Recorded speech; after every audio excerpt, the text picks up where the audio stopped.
Hi, everyone. My name is Peyton Lauderdale. I'm one of the co-founders of Gathering Hope, and welcome to Slaying the Stigma. This podcast is to offer hope to moms who are walking through their loss journey, but also to educate the wider public about this topic of miscarriage and infant loss. And today, my guest is Justina Oldehoff, and she is the founder of Carter's Cause. So thank you for being here today. I would love for you to share a little bit about who you are, what you do, a little bit about your family. And then after that, I'd love for you to share as much of your story as you're comfortable with. Perfect. Thanks so much for having me today. It's an honor to be here. And like we just talked about, it is so nice to meet you and see your face. Yes. I love that we have the opportunity to do that now. This, before 2020, this was like something that I had never used Zoom before. Yeah. Before 2020. Anyway, back to you. So I'm Justina Oldehoff. I am a mom of two boys, Carter, who is a 24-weeker, and he lives on in our hearts, and he's our firstborn, and Aaron, who's our 29-weeker, who's now a happy, healthy, very rambunctious and adorable 2.5-year-old. Awesome. Wife to Dan. We've been married for, 13 years. I'd start losing track of time. We live in Denver, Colorado, and I am in healthcare administration. I write now, something I haven't done before, but it's been a part of my journey of healing. We love traveling. I do yoga. I love reading. And of course, I am co-founder of Carter's Cause Foundation. I love that you said that you're a writer, because I know how hard it is to say that about ourselves, right? Like when you finally say it out, like, I'm a writer, then it's like. Can I be honest? That was my first time ever saying that. That just, you did it, girl. I actually was like, because it is hard to say, but I am a writer. I just say that as a person who loves to write, but has never, I don't have a book proposal or anything, but I do love to write. And so, that's part of who I am too. And so I just say that as a person who's like, I really struggle to put that like, or writer or podcaster or any of those things. Yes. When I'm talking about myself. So I just appreciate that. Tell us a little bit about Carter. Oh, Carter. I'm going to back up and tell you a little bit about before Carter, and then you'll understand why Carter was such a miracle. Okay. So Dan and I, we had been married for about 10 years or so at the time. And for all 10 of those years, I'd been told pretty much good luck getting pregnant. I had severe endometriosis since I was 17. I was diagnosed. Tried everything under the sun: conservative treatments, procedures, surgeries, you name it, I tried it. And it was to the point where we were really considering getting a hysterectomy. I was living with daily pain, impacting daily life. Wow. And we decided that we found a surgeon, and we decided to give it one more shot of a more invasive surgery, and wanting to get my quality of life back again. Got the surgery, and then a year later, we were moving across the country from Florida to Denver. And we were sitting at dinner, and this was September 1st of 2018. We were sitting at dinner, and we were like, we're actually going to try to get pregnant. And had the conversation that we would seriously try.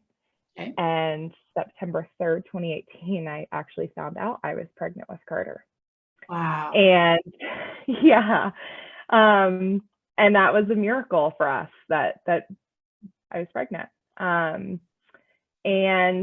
it was that like picture perfect pregnancy, aside from nausea. I was eating candy and bread because that was like all I wanted. Yes. And my favorite part of my pregnancy with him was the weekly bump shots that we would take, and it was just that amazing kind of like movie pregnancy that we all hear about. And then on January 18th, 2019, which also happens to be my mom's birthday, I was 23 weeks and 6 days, and something was just off. It was very off. And I wound up calling, I went to work, called the doctor, and I was just like, hey, I'm having some like increased fluid, and it wasn't a lot. It was just like, I was just concerned. I just felt off. And I remember the nurse going, so did your water break? And I was like, I don't know. This is my first time doing this. Why don't you tell me if it broke? You tell me if my water broke. Yeah. And so immediately, of course, I was panicked, and they're like, why don't you head in? So I called Dan panicking, and I remember calling my parents on the drive there. I was hysterical. And it's okay, it's going to be okay, and it's going to be okay, over and over again. And got in the doctor's office, and the doctor examined me, and she said, let's go do an ultrasound. And she came in the room, which I was already like, and we all know that that's not typical. And simultaneously, as the door was opening, Dan was walking in. She goes, Justina, you're 3 centimeters dilated. We need to go to the hospital now. Okay. And it was chaos. It like absolute chaos. You guys at the hospital, like close to the hospital, or was it another drive from her office? Right across the street. Okay. So picture a beautiful snowy day, and the doctor in her heels is running us across the hospital in a wheelchair, because that was the quickest way to get there. Running. They had called, everyone was ready, and it was chaos. Controlled chaos, I like to call it, because they all had a role and a job and a function, and there was probably 15 or 20 nurses, techs, physicians, you name it, they were there. Wow. Prepping for Carter's arrival. And it was, I had no idea what was going on. Dan still didn't understand what was going on, because he had just walked in the room. And it was some time went by, IVs, magnesium, steroids for his lungs. They were doing everything they could, and things awkwardly, silently, started to calm down. And I was stable. I went through 3.5 days of labor, and Carter was born on January 21st, 2019. And he was 24 and 2. And gosh, that kid's so cute. I usually can tell the whole story without getting choked up. There's something about me. It is, it's you. It's you. This is the safest place to do this. Can I just tell you that? It's absolutely, I know it's going to go on YouTube and a podcast, but really the community that's listening, this is the safest place for your story to be and Carter's story to be. So thank you. It's I've told the story so many times. It's sometimes it's easier than some days than others. Yes. But he was born fighting. Then and the team was fighting with him, and I got to put my hands on him and just look at him, just in awe of this little tiny human. He was perfect, and then they ran out with him, and Dan followed, and in 74 hours he fought, and he passed away on January 24th of 2019. Yeah. I'm so sorry. I'll just stop there, because thank you. That's all we really need to hear from someone sometimes, right? Just stop after that. So Dan had gone over with him, right? Yeah. What was that like for you at the hospital? If I could draw, I could literally draw you a picture. I remember it vividly, and the room emptied, right? So I went from having countless people there, there was 5 people alone on Carter, to one nurse, me and one nurse, who I still talk to this day. And I was lonely. Oh, but I also didn't want to see anyone, right? So both of our parents, or both of our moms are there, my sister and my niece, but I didn't want to see anyone because I was so it was like what that like lonely, but also I couldn't take visitors. I was just so scared because I didn't know what was going on. yeah. You know, I just gave birth to a human and they're trying to take care of me. I haven't had a full meal in almost 4 days. Yes. And of course now is not the time I really wanted to eat. But I was terrified and lonely. What was that conversation like with your nurse? If that's okay for me to ask. Yeah. There was silence for a while. I think we both kind of knew. I knew this wasn't her first time being in some sort of a situation that was really hard. But she was there. And I said, I just want you to go look at him. Just tell me he's okay. I just need to know he was okay. Yeah. And she did. She left the room and she came back and they had stabilized him in the NICU. And you're talking, 30 minutes later, but we knew it was like an unspoken bond that we had at the time. Isn't that amazing? A stranger, right? She's a perfect stranger. And now she's part of your life forever. Oh, forever.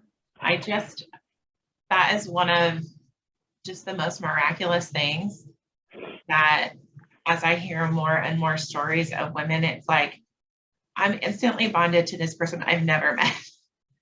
And I know. I mean, because they're there for the most intimate thing that has ever happened. They've witnessed life come from me. And yeah. So share a little bit about your journey after Carter had passed.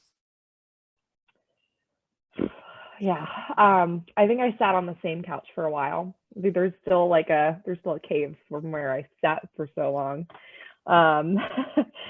But we, 3 months after, it was about 3 months after Carter passed, we had gone to visit to figure out what happened and if we ever decided we wanted to try again, which of course that wasn't in my mind at the time, but you want to ask the questions. Sure. So I was diagnosed with incompetent cervix, which if someone could please make a new name for that, would be great. There's nothing worse than a woman who's already feeling guilty or something that's like, okay, well, your service also is terrible. So we just need to change our lingo. And I'm in healthcare, so I get it.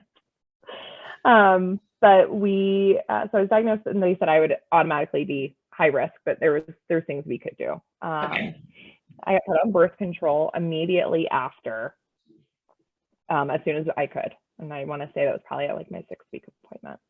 And then 8 weeks later, I found out that I was pregnant again. Oh, wow. On birth control. I was putting that timeline together when you told me how old your son was. But now I'm connecting the dots. My goodness. Wow. And I was so scared. My husband was at home, I was alone. And I was just like, I don't know, I need to take a test. But there's no way, right? Like I'm on birth control, there's no way. So I'm just going to be safe. Surely not. I screamed. I said a lot of words. I threw some things. Wasn't the first time I had done that in the last 3 months. Yeah. But I was terrified and I was like, why? My body hadn't even healed. And they told me the most important thing was my body to heal and to give it at least 10 months or so. Okay. And so here we were. And fast forward, of course, I was high risk. Now I was really high risk, I like to call it. And at 15 weeks, we had a great plan. We went back to the same physician, of course, who was incredible. And was in the journey with us. Yeah. 15 weeks I got a cervical cerclage, basically stitching up your cervix. Started weekly progesterone injections. Okay. Weekly appointments. I asked, so it was every other week, and then I was like, I want to be seen weekly. Advocate. Good for you. Absolutely. Yeah. I was at the point where it was like, even if I have to pay out of pocket, I need to be seen weekly. I don't say good for you like condescendingly. I hope you didn't hear that. I really like, that's so incredible to advocate for yourself in a moment like that. Yeah. You have to. So thank you. And then around 18 weeks, the fears that we've had the entire pregnancy, the what ifs and it was like, I described it as like with Carter, it was kind of like I got hit by a semi and it just happened. And this time it was like I was watching it come towards me and I wasn't sure if it was going to hit me or not. Okay. So it's like this really slow moving, like, yeah. Do I have enough time to like run out of the picture, right? So it's like I was just watching it happen and unfold. Because at 18 weeks, my cervix started to shorten again. Even with your cerclage. Wow. Yep. So the cerclage won't prevent the cervix to shorten. It prevents, if it does shorten, hopefully your cervix doesn't open. Okay. And that's the goal of the stitch. So immediately everyone's on high alert. 3 weeks later, so I was 21-ish weeks, my cervix was down to nothing again. And the sac was sitting on the stitch. Well, I don't know about you, but like if you think about a water balloon, all I could picture was like water balloon popping because it was sharp thing. Yes. Right. That's my non-medical explanation. And found ourselves having the same conversation with the neonatal team that we did with Carter when we went into the hospital. Only at this time, it was now at 21 weeks. And they basically said, so when do you want us to intervene? Because he's going to come soon, probably. But like, we don't know when he's going to come, but he can come any minute. Okay. And so we basically had to tell them when we wanted our second son to be resuscitated. And Justina, I was like, so hard. We're losing him again. Like we're losing another one. I never gave up. I had to keep that glimmer of hope, but it was hard. It was hard to have hope. I wanted to have hope for him because he's different and it's a separate pregnancy. Yes. But it was the same story. It was the same thing happening again. And so close together. My gosh. Right. I didn't even have I was still in that fogged over, just every day it's hard to get out of bed. I was still in that stage with Carter, and we decided to be admitted to the hospital if we made it to 23 and 6. Okay. Same as Carter. And so I was admitted. And we made it to 23 and 6, and I was admitted. I was given steroid injections for his lungs. And then at 27 weeks, my water broke and contractions started. And so here we are, right? And so it's time. And the moment that we were starting to make some decisions, the contraction stopped. And I made it 2 more weeks and 3 days. Incredible. Incredible. And that morning, it was early in the morning, and I just remember they weren't reading well on the monitor. And I'm like, something's different today. We all know our bodies best. Yes. And we really, really do. So about 15 hours passed of contractions all day. Okay. They taken my blood work to get baseline. I spiked a fever. And it wound up, what we found out later, to be the same. And I had an infection with Carter, the choreo infection. And they told us there was one thing that's going to make them cut the stitch, and it's an infection brewing. And so she came in and she's like, I have to cut the stitch. And I'm like, Dan, poor thing, again, he went to go get us food. So he comes back, and all the nurses are on, like all of our nurses, the same team and others, most of them had taken care of us with Carter. And they were all sitting on bed and we're all crying. And he walked in, he was like, what? Like, the poor thing, like just walking into this chaos again. And yeah, it was time to cut the stitch. I was 4 centimeters dilated behind the stitch. And Aaron's hand was starting to come out. So he was already breached. So I had to have an emergency C-section, and 56 minutes later, from the moment they cut the stitch to the time he was born. And Carter was born at 9:06, and I was laying down, they were doing the C-section. Dan was right here, and Dan, he took this big breath. He goes, look. And I looked up and it was 9:06. And I about threw up. And I was like, I told them, I was like, so they had to stop. If that moment didn't happen, he would have been born at 9:06. Our second son, Aaron, made his grand entrance at 9:08 on October 9th, 2019. Wow. At 29 weeks and 2 days. Deep breath, right? Yeah. Wow. So this begins your NICU journey with Aaron. Yes. And what was that like, and how did that lead into Carter's cause? Yeah. So this would be our second NICU journey now with Aaron. He was in the NICU for 49 days. Okay. And that was a roller coaster in and of itself, but he was amazing. So after, I was on bed rest for 77 days and then 49 days in the NICU, and we actually got to bring him home the day before Thanksgiving.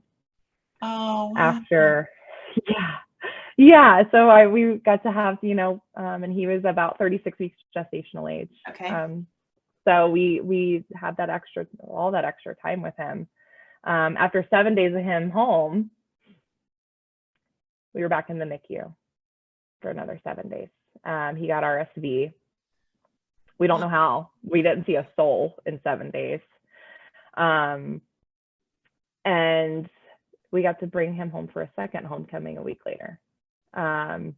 It would be like him to want to have two homecomings. So, wow. So Carter's cause, we started Carter's cause after Carter passed, and we had the loss part and our NICU stay with him, and I had to have something that I'm one that I love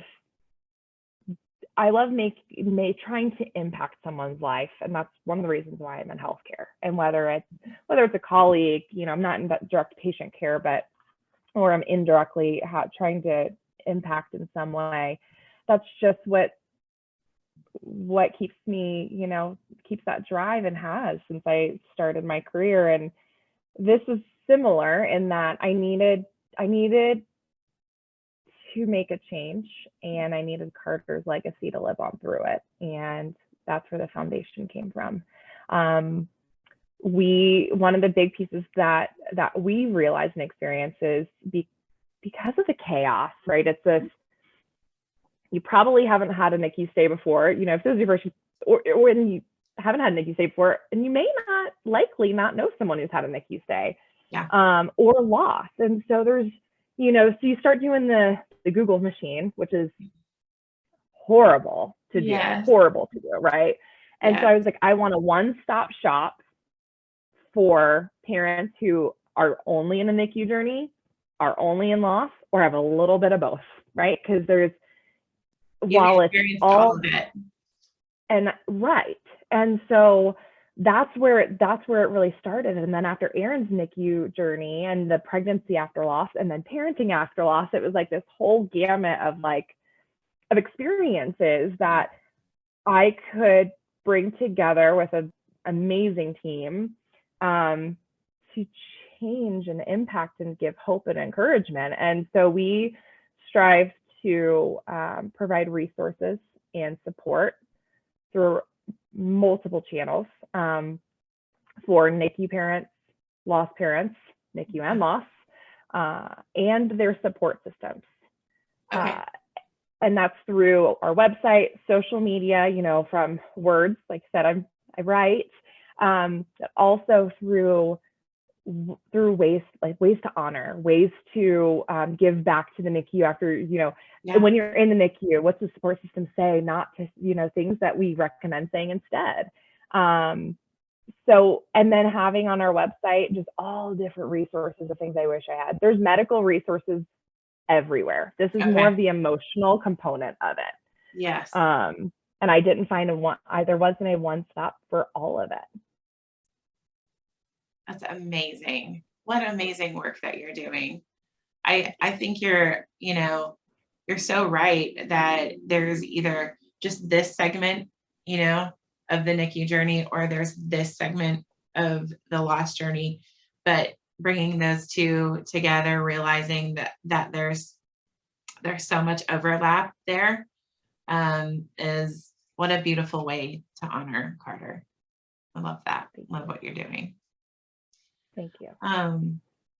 Tell me, what do you think has been the most surprising part of your journey so far? I feel like I'm surprised all the time still, and it's been 3 years. Honestly, it's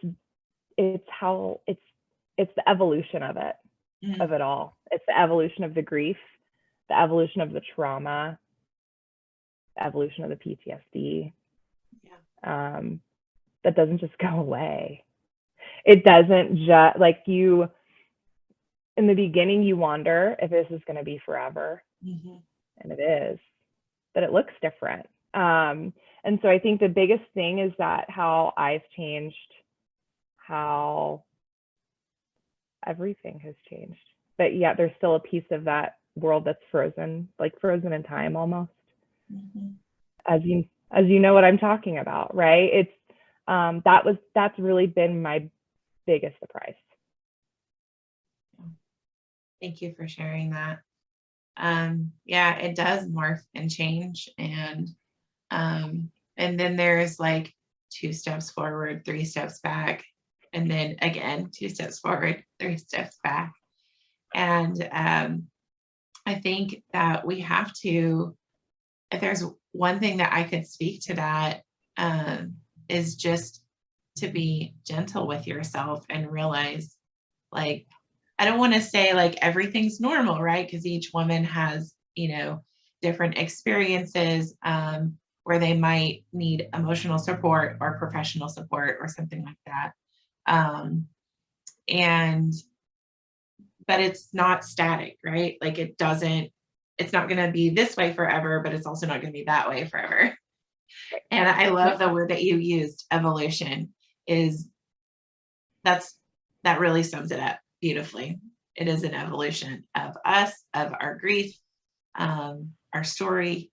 It's always kind of being written into the future with that one anchor of the past.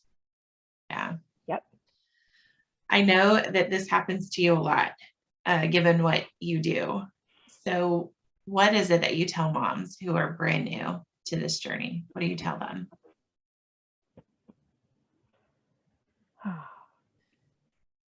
It's hard. I just kept thinking about all the women and all the moms and dads who are going through this. It's hard. But I promise you that this elephant that's sitting on your chest, the ugly tears that come and go every 5 minutes, I promise that will get easier. And when I say that gets easier, it doesn't mean that the journey gets easier. It means that you learn how to walk with it. You learn how to bring your child with you on the journey. And that looks different for all of us. But I promise what you're in right now doesn't last forever. And it does evolve. And it won't always be this all-consuming part of your life. Yeah. Your child will always be. But the heaviness, that's day in and day out won't. Yeah. This isn't on the list of questions that I've sent you. But what does that look like for you guys today, 3 years out? What does that look like for y'all right now? As far as just the life with Carter in it, and you know, that's changed over time too. But there's for me, it's I found signs, you know, that like he's, you know, that I feel that he's there. Mm-hmm. The Carter bird is my favorite sign. And I find ways to intertwine him in our life, and our family of 4, right? So it's he has a stocking at Christmas. We include him in a family photo. You know, so there's different ways, and there's every day. He's on my mind and my heart every day. It's just, you know, it depends. You know, we celebrate his birthday by giving back. So there's all different ways that we try to do it that intertwines with this normal everyday life that we're in. Yeah. Since our interview serves as both hope for moms who've been through loss, and dads, if they're listening, and as a way to break the stigma of pregnancy and infant loss, what are some things that you think the larger community needs to know? Like, what would you say to those who want to support their parents through that loss of their child? Support is lifelong. Mm. Honoring, acknowledging is lifelong. And it's easy for others to move on, if you will, move forward with their, you know, the day in and day out, mundane, you know, everyday life that we're in. And it becomes more of, you know, just the birthday or, you know, just certain times. But for parents, it's every day. It's all day, every day. It just looks different as time goes. And support that's needed looks different. And I think one of the biggest things that those that are supporting parents who have lost could do is find the way that they need to be supported. Ask the question. If I'm more on, you know, there's some people that in my life know that like I'll share and I'll tell, but ask the question. I guarantee you that a parent who has lost and you say, how can I support you? Does this year look different? Do you want, you know, asking very specific questions, you know, how can I support you? I mean, you're probably never going to get an answer to that, but I'd love to find new ways to support you this year. Is there a foundation is there something we can do? Is there that we can support or give back? Is there, you know, things throughout the year, you know, just asking the question, or guess what? Just doing. Just doing, right? Some people don't know what to do, which is one of the reasons that we have the foundation of ways to support. So either ask very specific questions or just do it. I think we can just get tripped up into thinking like this is way more. Now, grief is pretty complex, right? Like grief is very complex, but just asking these simple questions can be life-changing for the person who's on the other side of that question. Yeah. And you're right. Like not everybody is going to say, oh, I don't know. How can I support you? I don't know. because that makes you like asking that question is like, well, I've got to come up with an assignment for you. Right. Right. But like, Right. I loved the way that you said it. And it was like, things might look different this year. And then even offering some suggestions of like, maybe doing a little bit of research before you ask that question, and going to your site, to find things like that. I love that. The simplicity of those questions is remarkable, but what they do, what they generate is so impactful. Even just taking the time to ask that question. Yeah. Just knowing that someone is even thinking to ask me the question of, I know things look different now. Is there a better way that I can support you than last year or a couple of years ago? Like, I love that. Love that. Support is lifelong. I love that. It has to be. It has to be. Because you're right, it is every day for us. Yeah. Every day. Justina, where have you personally seen hope, and what has helped you to heal over these? Not that we'll ever be fully healed on this side of heaven, but what has helped you to heal over these 3 years? Writing has been a huge outlet. My husband, thank God, first and foremost for him. Writing's been huge. The foundation and giving back has been huge, because when you know what it's like, I would do anything. I would do anything to be next to a parent after they've lost a child. Every parent. Mm-hmm. Because it sucks and it's hard. And so giving back has been one of the other big ways to think that I hope I'm making something a little bit easier for them, right? Like a meal. I know you are. I see the comments on your page, and I know you are. Thank you. We can check that box.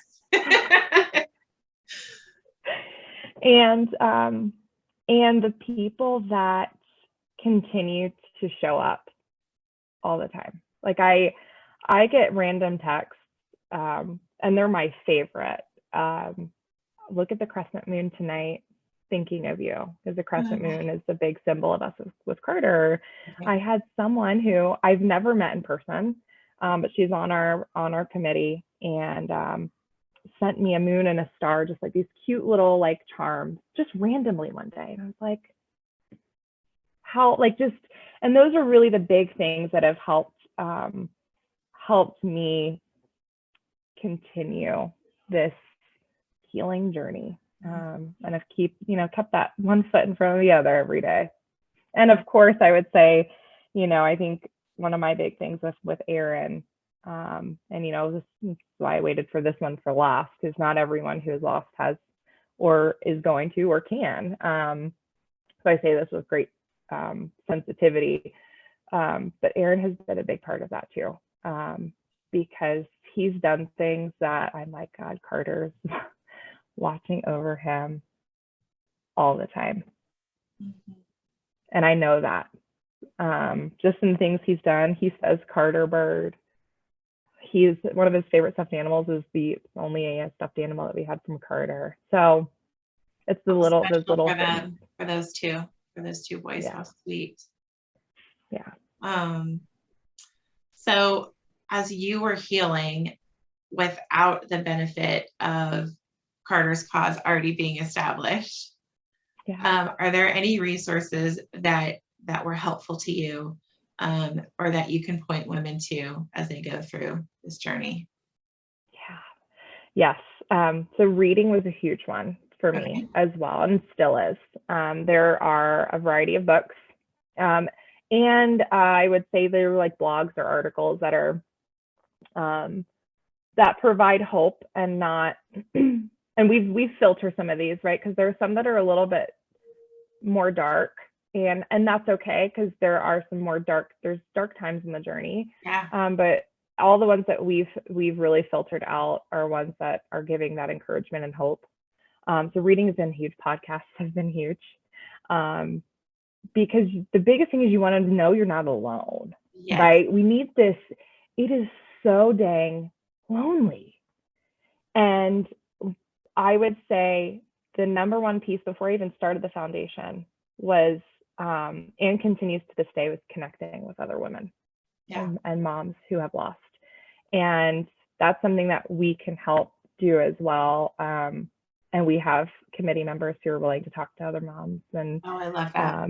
Walk through the journey. That was a big piece to me. You just want to hear, like, I get it. These feelings that you're feeling are normal, right? Like, it's okay. Yeah. What are some of those books that helped you? So there's I remember one of the first one that I read was It's Okay to Not Be Okay. I think that's the exact title, by Megan. Yes. That was a big one. Just Be. Okay. I don't think I've heard of it. Another one. That one's about stillborn. And while that wasn't my journey, it was in the connection. Mm-hmm. And this one wasn't specifically around child loss, but when bad things happen to good people. That was one that, you kind of go, gosh, and we all say this, like, what does it really mean, right? Well, I'm a good person. Like, why me? Why this? That, like, you want this, you're looking for an answer, and there isn't an answer. But you want to find one, but there isn't one. Yes. Those were a few, and there's actually some that have, like, I Had Miscarriage, that just came out by Jessica. There's some that have come out recently. I know I'm forgetting some. Amy Lands has amazing books. I continue to read them because it's, all I did was read for the first few months. But especially every day, because I was like, what else am I going to do? I surely wasn't ready to go back for work and all that. So those are a few. I know I'm missing some, but those are a few that could just come top of mind for me. I love that. So I couldn't read. I had no attention span whatsoever to read books. And it's almost like you're one or the other. Like, I can't do this. I can't even sit down to read like a few pages, or give me all the books. I want to hear all the stories. I need to know that, like, I'm not the only person this has ever happened to. And so I am still walking through some of these book suggestions. And my son would be 8 next month. So I want to encourage the mom who's listening, like, if you haven't read some of these books yet, it's not too late, and they will still help you. Or if you're just starting your journey, just like you did, they're going to help you as well. So I think our connection is Heather Butler. And Heather Butler. I was like, gosh, there's so many amazing moms who've written books. My gosh, she's one of them. She's incredible. She lives out here, and we had a connection with the hospital that we were at. Okay. Yeah. Putting all of that together now. Yeah. But hers was one of the first books that I read years later, that I was like, and our stories are very, very different. But I realized, like, I saw so many of the ways that the Lord spoke to her were similar ways that he spoke to me. Some of the same feelings that she had were feelings that I had. And I'm like, this book walked into my life at just the right time. And it's healing for me now. I kind of wish I had read it earlier, because it was, it's such a good book. But I just appreciate the women who put their stories out there like that, so that women like us can read them and say, I'm going to make it. I'm going to make it. Right. I couldn't agree more with you. So I know people are going to want to connect with you after this. Yeah. What is the best way? How can they find you? So on our Instagram is Okay. Carter's Cause. And our website is carterscause.org. .org. Okay. And they can, that would be those two ways are the easiest. And we can be messaged through, connect with us. You can message us through if there's specific questions or you're looking for specific resources or you don't know what resources you're looking for. We actually have it's something that I email out when we receive inquiries. We have a whole list of resources. So, sometimes it's a lot to like try to look up things, so even on a website, and I'm making it super easy by literally emailing you the link. So you just click on it. So I would be happy to email those. We also do, and I can't believe I didn't even say this earlier, but we do bereaved and NICU support packages across the entire country. So tell us last year those. And they're all donated. Tell us more about that. What are those? Sure. So our bereavement packages are not, it doesn't be like I just lost. It could be whenever. It's no matter where you're at in your journey. We provide a journal of one of the many books that we've just talked about. And a couple of pieces, some art, like an artwork, a sticker, so just some tangible things that I wish I would have had. And so these packages are made with all the things I wish I would have had. But got at some point, either found it or it was sent to me over time. And then the NICU support package is the same thing. It's what I wish I would have had day one in the NICU, day zero in the NICU. So a journal, milestone card, so on and so forth. And both of those packages can be mailed anywhere across the country. Last year almost a little over 30 states of parents between the bereaved and NICU support packages that we've sent. So, and they're, like I said, they're fully donated. So they don't cost anything when you request one, and you request one for someone else too. Okay, awesome. I love that, especially that NICU one. I love that idea. I've had a few women that I'm like, I don't even know, like, how, I don't know the best way to support you. And so just knowing that there's something out there that can be sent, I love that you're providing that resource for people. Thank you so much for sharing your story with us and just taking the time to be here. I really appreciate you. Thank you for the opportunity. Absolutely. All right.